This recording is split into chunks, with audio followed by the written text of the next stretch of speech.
Dear President Osmani, dear Deputy Prime Minister Gervala Schwarz, distinguished guests.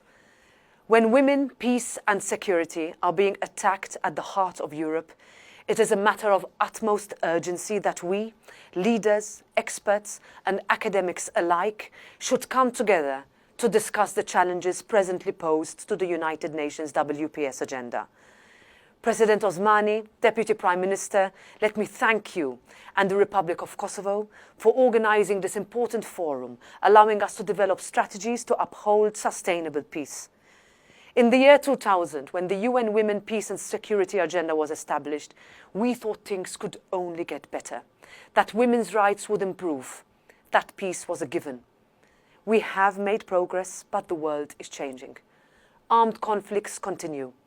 Many regions of the world are insecure. Decades of achievements on gender equality have rolled back. With Russia's escalating attacks on Ukraine, democracy is at stake and women's rights are threatened too. Nothing can be taken for granted. From women in Rwanda, we learn lessons on how to overcome the horrors of genocide and to negotiate lasting peace and security. From women in Ukraine, we learn about courage and draw inspiration. The European Union has always been committed to helping women through the Women, Peace and Security Agenda, working with the United Nations, with NATO and with the ASEAN Regional Forum to empower women and promote their pivotal role in brokering peace. We champion women for leadership positions. And to help shape decisions on gender-based violence and victim support, all EU projects related to the rule of law or peace involve 1/3 of women as a bare minimum. The European Parliament also stands by the UN Women, Peace and Security Agenda.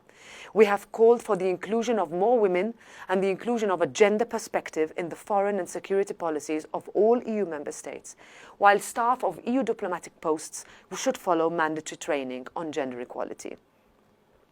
4 months ago, on the International Day for the Elimination of Sexual Violence in Conflict, while I spoke at the 30th anniversary of the Foča atrocities, where rape was used as a weapon of war in Bosnia-Herzegovina, Russian armed forces were committing acts of sexual violence on Ukrainians. I ask you, ladies and gentlemen, what have we learned from the Foča atrocities? There is no time for complacency regarding a serious threat to the advancement of women's rights, nor is there time for pessimism. Together, as leaders and outspoken defenders of the role of women in preventing conflict and in peace negotiations, we have lessons to share with one another and leverage in abundance to counter ills that we will not tolerate. I wish you insightful discussions. May your conversations in Pristina resonate a message across the world for the advancement of women's rights, peace and security.